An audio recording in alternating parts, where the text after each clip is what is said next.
अब आपको एक पश्चिम बंगाल की तस्वीर दिखाता हूं, तो अपने आप में विवादास्पद है, क्योंकि ममता सरकार में मंत्री सिद्दीकुल्ला चौधरी ने वक्फ को लेकर एक और जुबानी बम फोड़ दिया। सोचिए, सरकार के मंत्री कह रहे हो, क्या कह रहे हैं जरा सुनिए। जी न्यूज के साथ एक्सक्लूसिव बातचीत में सिद्दीकुल्ला ने कहा कि कोलकाता का जो राजभवन है, वो राजभवन भी वक्फ की संपत्ति है। ममता बनर्जी के इस मंत्री का दावा यह भी कि कोलकाता के धर्मतल्ला से लेकर के रिपन स्ट्रीट जो है और कॉलोनी स्ट्रीट जो है, वो सारी की सारी प्रॉपर्टी वक्फ की थी। इल्जाम यह कि ब्रिटिश हुकूमत ने धोखा किया, इन संपत्ति को हड़पा, और दावा यह कि आज भी पश्चिम बंगाल में वक्फ बोर्ड के पास 7,000 संपत्तियां हैं। मुगल के जाने के बाद ब्रिटिश ने बहुत जुल्म किया, ये भी एक जुल्म किया। वक़्फ़ जायदाद को उन्होंने कब्जा करना शुरू किया। तो ये राजभवन हो, धर्मतल्ला से लेकर रिपन स्ट्रीट, कॉलोनी स्ट्रीट, ये तमाम इलाका मौकूफ़ा जायदाद, वक़्फ़ जायदाद है। पहले तो बताते कि 34,000 वक़्फ़ प्रॉपर्टी है। उसके बाद पता चला कि वो घट के 8,000 आया है। अब पता चलता है 6,000 7,000 के बीच में वक़्फ़ प्रॉपर्टी है। वक्फ को लेकर जो दावा कर रहे हैं ममता सरकार के मंत्री हैं, संवैधानिक पोस्ट पर हैं, फिर आरोप लगा दिया, फिर विवाद पैदा किया। और एक बड़ा सवाल यह उठता है कि इसके बाद कि जब संवैधानिक पदों पर बैठे लोग ऐसे दावे करेंगे तो फिर लोगों के बीच में नैरेटिव क्या बनेगा। नाम सिद्दीकुल्ला चौधरी, पहचान पश्चिम बंगाल सरकार में सामूहिक शिक्षा मंत्री, बयान कोलकाता का राजभवन भी वक्फ का है।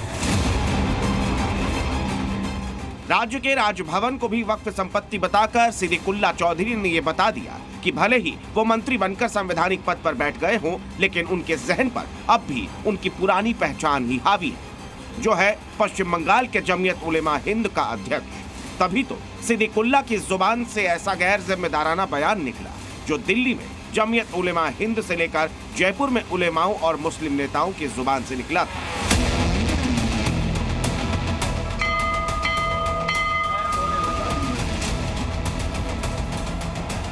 ज्वाइंट पार्लियामेंट्री कमेटी के बाहर वक्फ को लेकर विरोध का सिलसिला दिल्ली में जमीयत उलेमा हिंद के जलसे में हुआ था।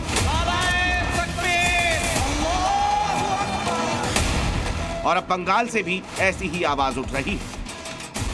क्या इस किस्म के बयानों का मतलब वक्फ बोर्ड को लेकर ऑल इंडिया नैरेटिव तैयार करना है? क्या संसद में वक्फ बिल के पास होने के डर के चलते भीड़ तंत्र को हथियार बनाने की कोशिश की जा रही है? इन सवालों का असली जवाब उन्हीं किरदारों को पता है जो वक्फ बिल के विरोध को सड़कों पर लाना चाहते हैं, लेकिन मोदी सरकार तय कर चुकी है कि संसद के शीतकालीन सत्र में वक्फ बिल लाकर रहेंगे। 31 लोग हैं सभी पार्टियों के, उनके जो सवालात थे उसको हम 21 तारीख को अल्पसंख्यक मंत्रालय की तरफ से उसका जवाब सुनेंगे, और उसके बाद फिर जैसा मैंडेट है हमारे स्पीकर साहब का, उसकी हम रिपोर्ट की तैयारी करके हम विंटर सेशन में रिपोर्ट प्रस्तुत करने का काम करेंगे। विपक्ष भले ही जेपीसी की प्रक्रिया को टालने की कोशिश में लग रहा हो, लेकिन सरकार का रुख साफ बता रहा है कि वक्फ संशोधन बिल सदन में आकर रहेगा, और सदन से ही तय होगा वक्फ संशोधन बिल अमल में आएगा या फिर गिर जाएगा। सौमित सेनगुप्ता, कोलकाता, जी मीडिया। तो ममता बनर्जी के मंत्री सिद्दीकुल्ला चौधरी ने कोलकाता के बड़े इलाके को वक्फ की संपत्ति तो करार दिया, लेकिन क्या उनके वक्फ बोर्ड के पास इन संपत्तियों के कागज है? इसका जवाब तो नहीं दिया। तो चलिए आपको हम बताते हैं कि कोलकाता के इन्हीं इलाकों में ले चलते हैं जहां वक्फ की संपत्ति का दावा किया गया, और सुनिए कि वहां जो लोग मौजूद हैं वो क्या कह रहे हैं। बात तो उन्होंने बिल्कुल सही कहा। बहुत सारे जो है जायदाद जो है यहाँ पे वक्फ की है।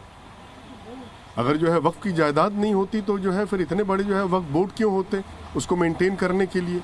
और वक्फ बोर्ड जो है वो तो जो है भाई सरकार के जो है बिल्कुल नॉलेज में है। सेंट्रल गवर्नमेंट जो ये वक्फ बोर्ड का बिल ला रही हो तो लाना चाहिए उसको, ये तो ठीक नहीं है ना।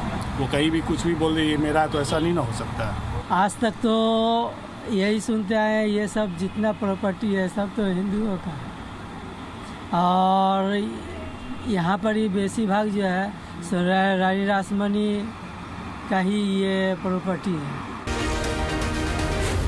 जी न्यूज़।